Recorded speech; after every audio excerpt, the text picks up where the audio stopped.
사실 이 요한복음 21장의 말씀은 이 요한복음에 있어서는요, 이 부록과도 같은 말씀이라고 할 수 있습니다. 요한복음 1장 1절에서 3절에 나오는 이 서론 부분과 또 20장의 마지막 부분이 같은 주제를 갖고 있어요. 자, 요한복음 1장 1절에서 3절, 태초에 말씀이 계시니라. 이 말씀이 하나님과 함께 계셨으니 이 말씀은 곧 하나님이시라. 그가 태초에 하나님과 함께 계셨고 만물이 그로 말미암아 지은 바 되었으니 지은 것이 하나도 그가 없이는 된 것이 없느니라 말씀하고 있죠. 그리고 요한복음 20장 28절에서 31절에 보니까 도마가 대답하여 이르되 나의 주님이시오 나의 하나님이시니이다. 예수께서 이르시되 너는 나를 본고로 믿느냐 보지 못하고 믿는 자들은 복되도다 하시니라. 예수께서 제자들 앞에서 이 책에 기록되지 아니한 다른 표적도 많이 행하셨으나 오직 이것을 기록함은 너희로 예수께서 하나님의 아들 그리스도이심을 믿게 하려 하며 또 너희로 믿고 그 이름을 힘입어 생명을 얻게 하려 함이라. 자, 그러니까 요한복음의 서두와 그리고 마지막 이 20장의 결론부가 같은 의미를 갖고 있다는 것은 이 요한복음의 모든 내용이 이제 종결지어졌음을 의미하는 것이죠. 요한은 이 요한복음에서 예수님께서 하나님이시다라는 사실을 기록했습니다. 자, 이렇게 요한복음 20장의 끝부분을 다 마친 이 요한이 한 가지 생각을 합니다. 21장을 기록해야 되겠다. 더 남아있는 부분을 기록해야 되겠다. 아마도 요한은 그의 복음서를 마무리한 이후에 이 책의 내용을 덧붙여야 되겠다는 생각을 했던 것 같습니다. 자, 그 이유는 자신과 관련되어 있는 일종의 루머를 바로잡기 위한 의도이죠. 한 가지 중요한 사실은 요한이 자신과 관련된 이야기를 설명하기 위해서 이 구절을 기록했지만 우리는 이 21장으로 인해서 뜻밖의 축복을 받게 되었다는 것입니다. 그것은 뭐냐면 베드로를 향하신 우리 주님의 사랑이 얼마나 집약적이고 또 끝까지의 사랑인가를 볼 수 있게 된 것이죠. 저는 이 베드로를 향하신 우리 주님의 감격스러운 이 사랑이 얼마나 힘이 되고 또 격려가 되는지 모릅니다. 왜 그럴까요? 우리 또한 베드로처럼 저도 실수가 많고 연약한 사람이기 때문이죠. 먼저 이 베드로의 실수의 모습을 우리가 함께 살펴볼 텐데요. 그는 수제자로 선택이 되었지만 늘 급한 성격 때문에 좌충우돌했습니다. 그러므로 예수님이 잡히시기 전날 유월절 만찬을 마치신 이후에 이 사탄의 도전으로부터 베드로를 지키기 위한 주님의 간절한 기도가 공개가 되는데요. 누가복음 22장 31절에서 32절에 보니까 시몬아 시몬아 보라 사탄이 너를 밀가부르듯 하려고 요구하였으나 그러나 내가 너를 위하여 내 믿음이 떨어지지 않기를 기도하였노니 너는 돌이킨 후에 내 형제를 굳게 하라. 자, 여기에 예수님의 기도를 우리가 다시 한번 묵상을 해본다면 예수님께서는 그가 실패하지 않게 해달라고, 시험에 들지 않게 해달라고 기도하지 않았다는 것입니다. 저에게는 이것이 참 흥미로운 기도인데요. 이것이 때로는 우리에게 실패가 필요하다는 것을 알려주는 주님의 메시지라고 생각이 됩니다. 예수님은 베드로가 실패하지 않게 해달라고 기도하시는 대신에 그가 그 실패 가운데서도 믿음이 떨어지지 않게 해달라고 기도하셨습니다. 우리가 종종 그런 기도하잖아요. 하나님, 시험도 없게 하시고 넘어지지도 않게 하시고 늘 승승장구하게 해주세요. 그런데 기도한 대로 됩니까? 안 되잖아요. 자주 넘어지잖아요. 그래서 중요한 거는 우리의 인생에 오점이 하나도 없고 실패도 전혀 없는 삶을 살아가는 게 아니라 그런 상황들이 우리에게 다가오지만 하나님 다만 우리의 믿음이 떨어지지 않도록 인도해 주세요. 이게 훨씬 더 지혜롭고 현명한 기도가 아닌가 이런 생각을 해봅니다. 사실 겟세마네 동산에서의 시험은요, 제자로서 마지막 자격 시험을 보는 것과 같은 성격을 가지고 있었습니다. 자, 그러니까 그동안 3년의 기간 동안 이 예수님과 함께 동고동락하면서 배웠던 모든 믿음의 과정들을 이 겟세마네 동산에서 치르게 되는 최종 관문과도 같은 이 시간이 바로 겟세마네 동산이었죠. 자, 그런데 베드로는 용기와 담력 그리고 주님을 향한 신의를 지키는 일에 실패했습니다. 용기 있게 내가 주님을 지키고 담대히 주님 죽는 데까지 따라가겠습니다 라고 장담했죠. 그런데 베드로는 위험이 다가오자 엉겹결에 말고의 길을 잘라놓고요, 뒷수습은 주님께 맡긴 채 도망갔습니다. 그뿐입니까? 신의를 지킨다고 멀찍이 잡혀가는 주님을 따라갔죠. 그런데 결국은 재판을 받으시는 대제사장의 뜰에서 예수님을 모른다고 3번이나 부인하지 않았습니까? 자, 그러나 이 와중에도 한 가지 중요한 사실은 베드로가 이렇게 주님도 부인하고 연약하고 실패했지만 그의 믿음이 떨어지지 않았다는 거죠. 주님이 기도한 대로. 사실 베드로의 모습을 통해서 우리는 자신의 모습을 볼 수 있습니다. 우리 모두가 실패하죠. 또 실수도 합니다. 그런데 중요한 것은 믿음이 떨어지지 않는다면, 여전히 믿음을 붙들고 있다면 우리는 반드시 회복할 수 있다는 거예요. 베드로를 향한 주님의 사랑이 또 한 번 나타나는 곳이 바로 이 베드로가 예수님을 부인했던 그 장소입니다. 베드로는 예수님이 재판을 받는 이 상황들이 궁금해서요, 이 대제사장의 뜰까지 따라갔습니다. 그런데 원수들이 피워놓은 모닥불 앞에서 불을 쬐고 있었어요. 그러다가 예수님을 부인하는 실수를 하게 되는 것이죠. 그런데 이 장면에서 우리는 예수님께서 여전히 베드로를 사랑하고 계시다는 것을 발견할 수 있습니다. 누가복음 22장 60절에서 62절을 보니까 베드로가 이르되 이 사람아 나는 내가 하는 말을 알지 못하노라 하고 아직 말하고 있을 때에 닭이 곧 울더라. 주께서 돌이켜 베드로를 보시니 베드로가 주의 말씀 곧 오늘 닭 울기 전에 내가 3번 나를 부인하리라 하심이 생각나서 밖에 나가서 심히 통곡하니라. 여러분, 이제 예수님은 이 재판을 받으시고 십자가에 못 박히시기 위해서 고난의 자리로 나가실 것입니다. 예수님은 자신이 받아야 될 그 고난의 깊이가 얼마나 크고 고통스러운 것인가를 잘 아셨죠. 그리고 자신에게 쏟아질 고통과 저주를 한 몸으로 온전히 받기 위해서 마취제로 사용되고 있는 그 해용에 탄 신포도주를 거부하실 정도로 예수님은 고난을 고스란히 받으실 것입니다. 그런데 바로 이 고난을 마주대하고 계신 예수님을 베드로가 부인한 거죠. 그리고 바로 그 순간 닭이 울었습니다. 그 닭 우는 소리를 듣는 때에 우리 주님께서 몸을 돌려서 베드로와 눈을 마주치신 거예요. 여러분, 주님의 눈동자가 뭘 말했을까요? 만약에 내가 예수님이었다면 어떻게 봤을까? 째려봤을까? 노려봤을까? 아마 저의 마음속에 이런 생각이 있을 거예요. 나쁜 놈, 내가 3년 동안이나 너를 걷어서 그렇게 사랑으로 대해줬는데 그 조금 너한테 위험이 닥쳤다고 나를 부인해? 아니면 어떻게 네가 나한테 그럴 수 있냐? 실망과 상처 가득한 눈으로 바라보지는 않았을까? 이런 생각을 해봅니다. 그런데요, 제가 확신하는 것은 우리 주님은 저와는 달랐을 거라는 거죠.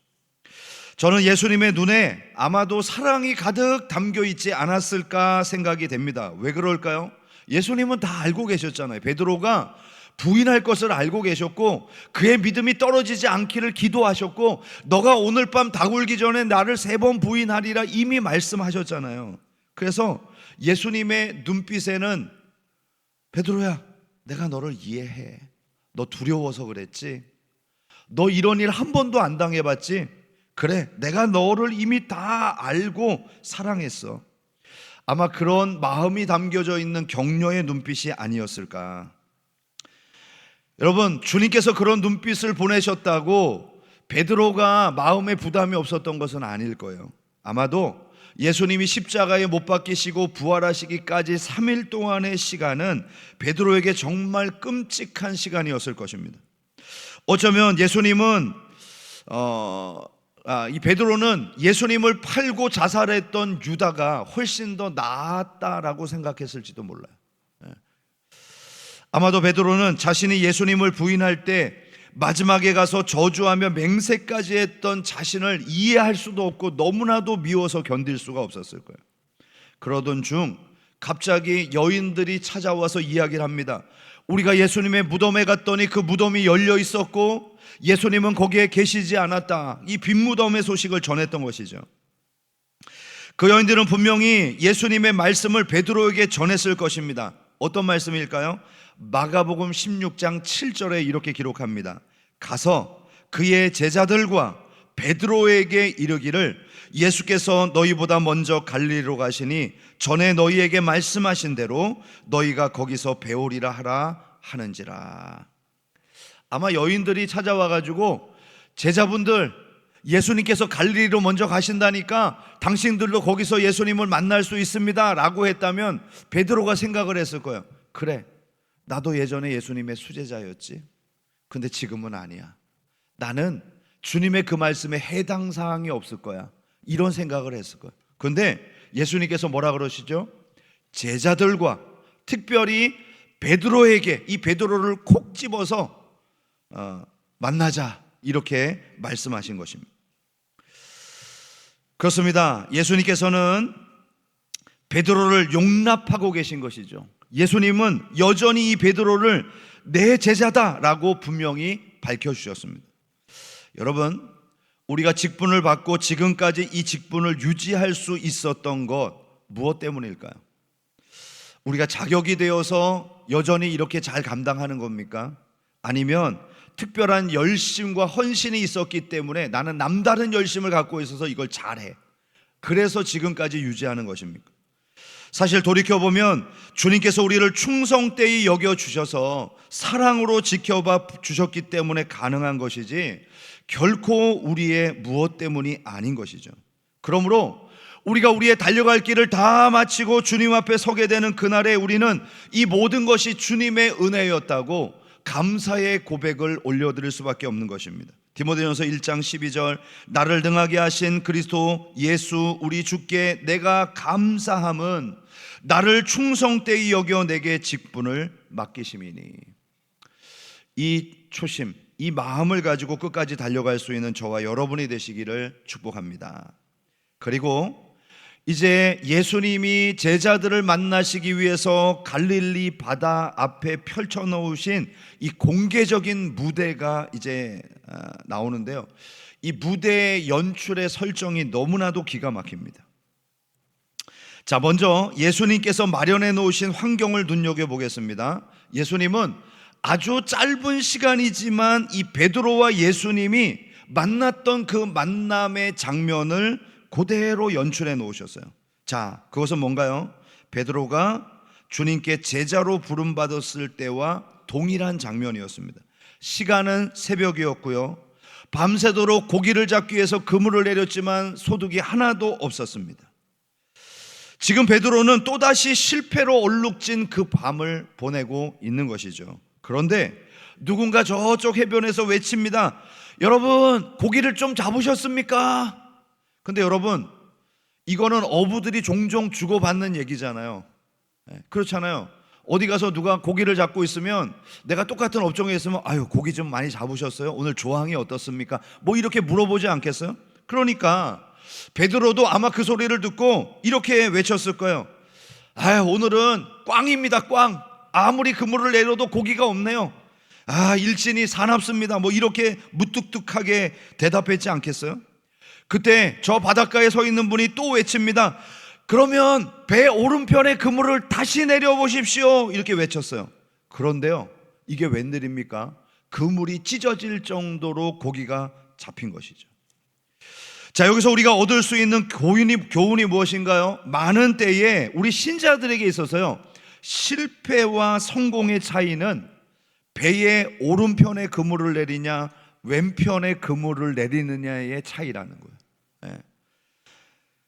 그런데 여러분, 이것을 사람들은 때로는 운이라고 부릅니다. 마침 고기가 지나가는데 내가 오른편에 그물을 내렸더니 잘 잡혔어, 이렇게 얘기를 하거든요. 근데 여러분 생각해 보세요. 배를 중간에 두고 왼편과 오른편에 얼마나 큰 차이가 있겠어요.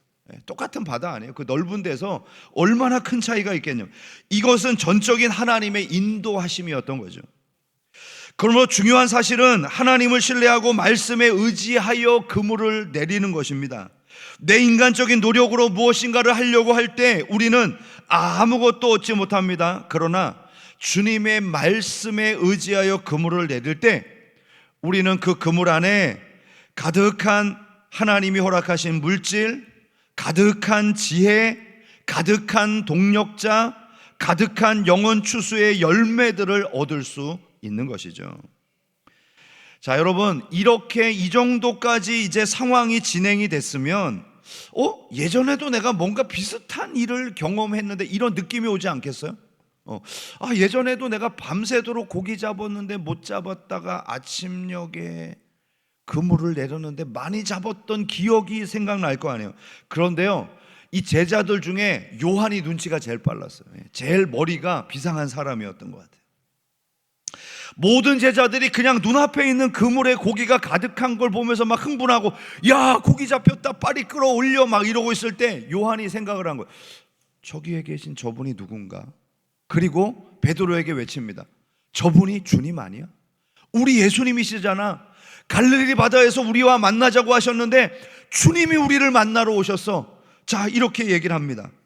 여기에서요, 이제 주님과 이 베드로의 극적인 재회의 장면이 진행됩니다. 바닷가에 계신 분이 주님이라는 소식을 듣자 베드로가요, 성격대로 행동을 합니다. 그는 벗고 있던 겉옷을 입더니 즉시 바다로 뛰어내립니다. 여기서 드는 의문은, 지금 수영을 해야 되는 상황이잖아요. 배에서 뛰어내렸으니까. 그런데 베드로가 겉옷을 입었다는 거예요.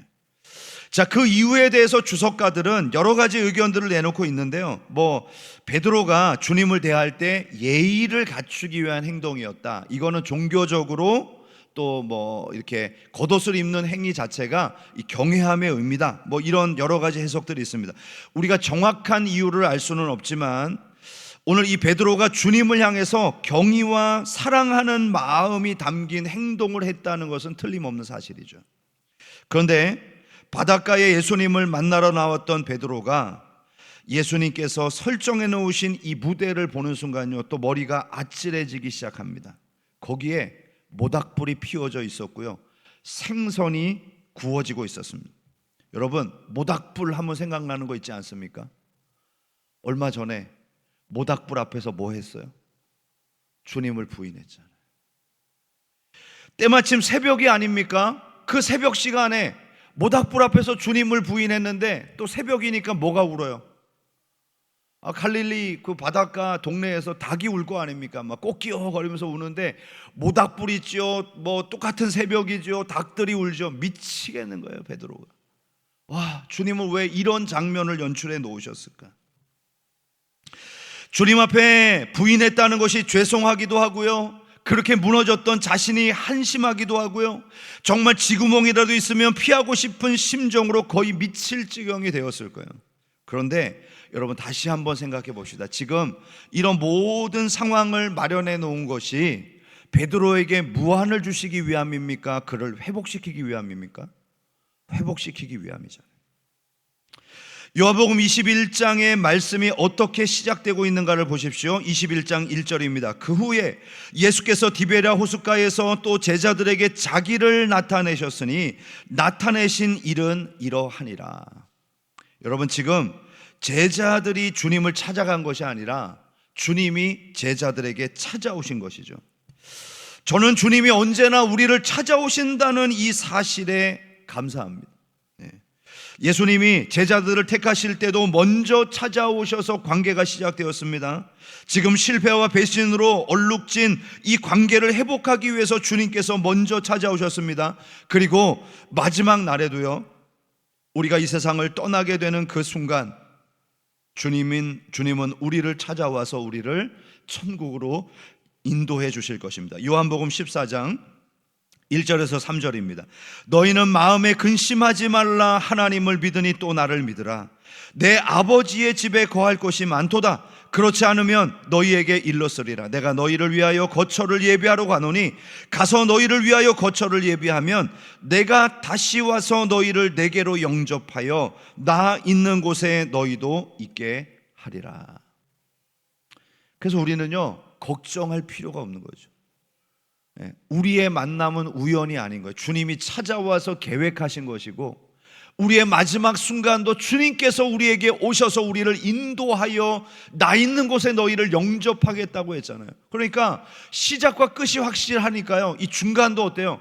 우리가 수많은 삶의 문제들을 만날 때 주님은 항상 우리에게 찾아오셔서 지혜가 되어주시고 위로해 주시고 힘을 주시고 승리케 하신다는 사실을 우리가 알 수 있는 것입니다.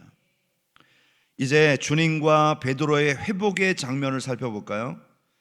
주님은 베드로가 예수님을 부인했던 모닥불 앞에서 3번의 질문을 던지십니다. 오늘의 본문인데요, 15절부터 17절 보시죠. 그들이 조반 먹은 후에 예수께서 시몬 베드로에게 이르시되 요한의 아들 시몬아, 내가 이 사람들보다 나를 더 사랑하느냐 하시니 이르되 주님, 그러하나이다. 내가 주님을 사랑하는 줄 주님께서 아시나이다. 이르시되 내 양을 어린 양을 먹이라 하시고, 또 두 번째 이르시되 요한의 아들 시몬아, 내가 나를 사랑하느냐 하시니 이르되 주님, 그러하나이다. 내가 주님을 사랑하는 줄 주님께서 아시나이다. 이르시되 내 양을 치라 하시고, 또 세 번째 이르시되 요한의 아들 시몬아, 내가 나를 사랑하느냐 하시니 주께서 세 번째 내가 나를 사랑하느냐 하심으로 베드로가 근심하여 이르되 주님, 모든 것을 아시오매 내가 주님을 사랑하는 줄 주님께서 아시나이다. 예수께서 이르시되 내 양을 먹이라. 여기서 주님은 3번이나 베드로에게 사랑하느냐라고 묻고 계십니다. 왜 하필이면 3번일까요?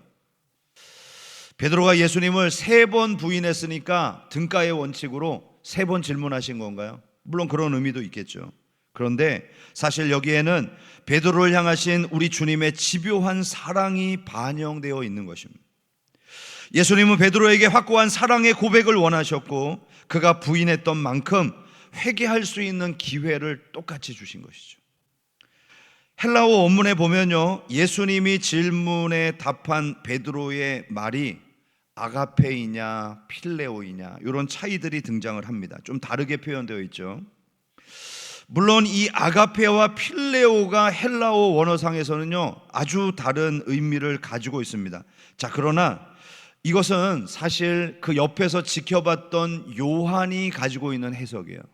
이 요한이 기록했잖아요. 거의 1세기 좀 지난, 한 70년 지난 다음에 기록한 것이니까 이 베드로와 예수님께서 주고받았던 언어는 아람어일 가능성이 많습니다. 왜냐하면 이스라엘이 바벨론 포로로 붙들려 간 다음에 그 바벨론과 아랍 족속들이 쓰는 아람어를 사용했거든요.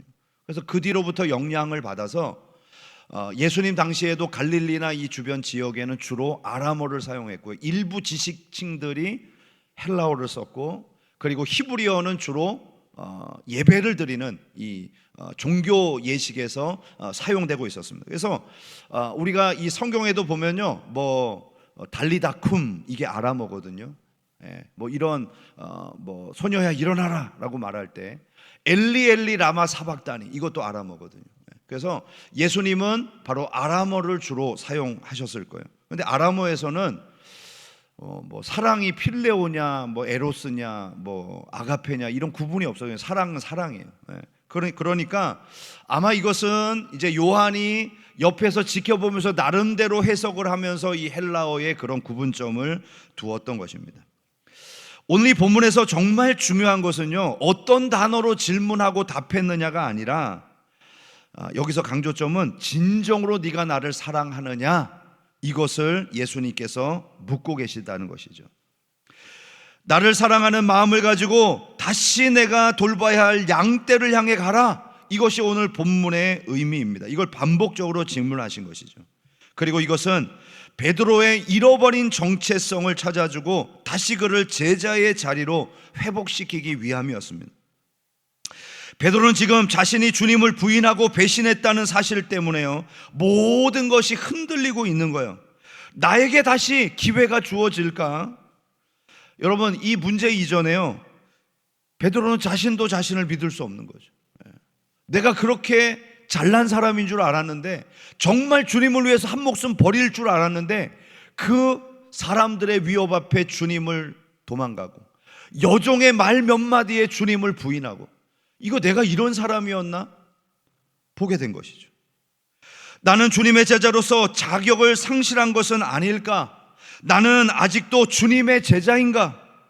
주님이 나를 따라오라고 하셨던 그 말씀, 부족한 나를 통해서 당신의 교회를 세우시겠다는 그 약속은 지금도 여전히 나에게 유효한 것인가? 이 수많은 질문들이 던져지고 있었을 거예요. 지금 베드로는 근본적인 문제로 정체성 자체가 흔들리고 있습니다. 이 순간 가장 필요한 것이 무엇일까요? 그것은 바로 주님을 향한 나의 사랑을 확인해 보는 거예요.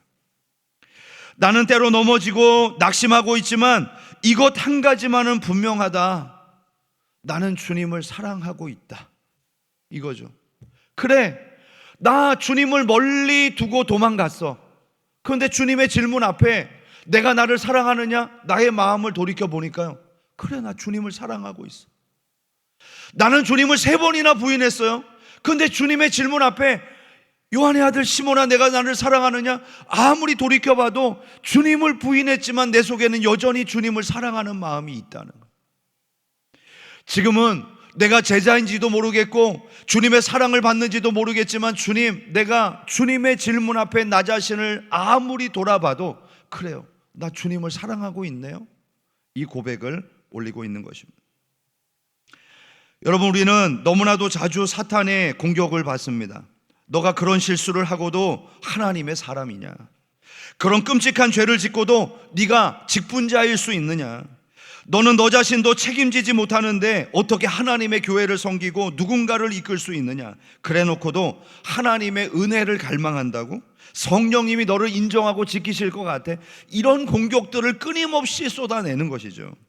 그때마다 여러분, 우리가 해야 될 대답이 있어요. 뭔가요? 그럼에도 불구하고 나는 주님을 사랑한다는 거죠. 그래요, 실수해요. 그래요, 넘어져요. 그래요, 때로는 주님의 뜻과는 반하는 일들을 하기도 해요. 그런데 내가 나를 돌아보니까 주님을 사랑하고 있어. 그것보다 주님을 사랑하고 주님의 교회를 사랑한다. 여러분, 이 고백이 우리가 믿음의 사람으로서 계속 갈 수 있는 유일한 근거입니다.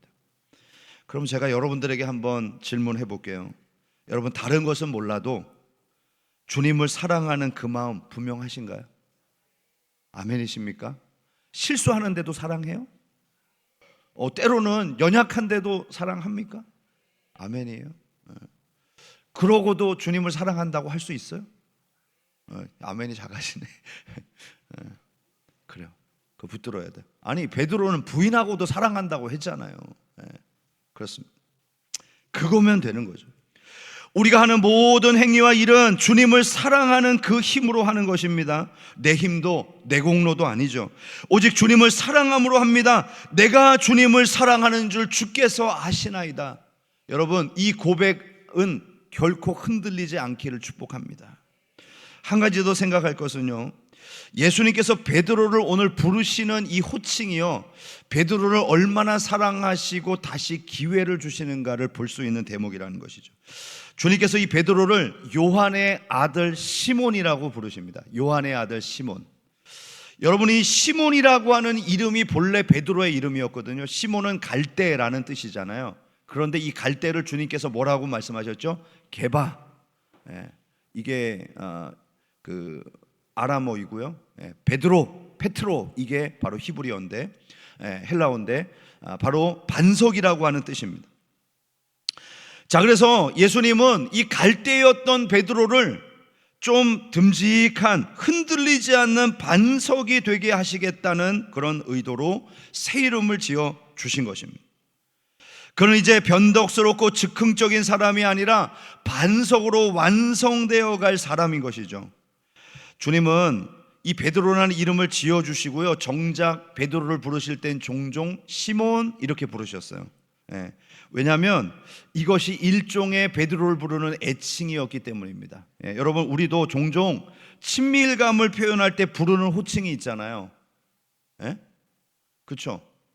그래서 뭐 저 같은 경우도 뭐 그 애칭들이 있단 말이에요. 뭐 아들, 딸, 자기야 뭐 이러면서 부른단 말이에요.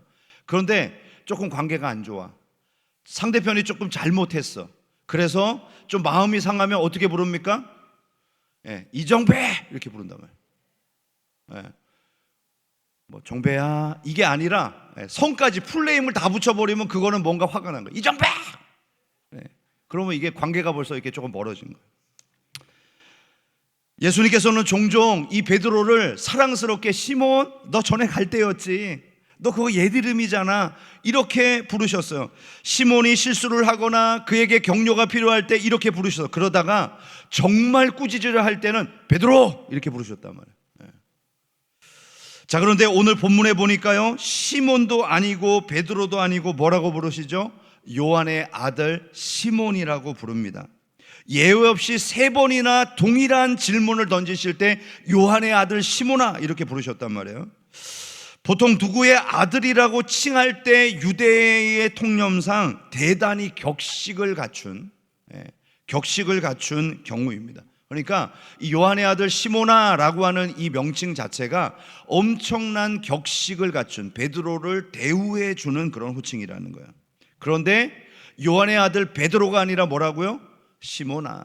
그러니까 여기에는 애칭, 사랑하는 마음의 의미도 담겨 있고 이 베드로를 다시 세우기 위한 주님의 마음도 담겨 있어요. 그래서 사랑과 이 베드로를 다시 제자의 자리로 부르시는 위임의 의미가 담겨 있는 말씀이 요한의 아들 시몬이라고 하는 호칭입니다. 오늘 본문에 등장하는 이 베드로의 이야기는 사실 우리 모두의 이야기죠. 주님을 섬기겠다 다짐했던 내가 사소한 일에 주님을 부인했습니다. 회개하고 울었던 내게 가장 혐오스러운 죄에 빠져드는 모습을 발견합니다. 걸핏하면 십자가를 부인하고 구원의 확신마저 상실하고 절망하고 낙담하기도 하는 것이 우리의 모습이죠. 그러나 우리 주님이 이미 우리를 용서하셨답니다. 나는 너를 절대로 포기하지 않고 너를 향한 사랑을 끝까지 지킬 것이다.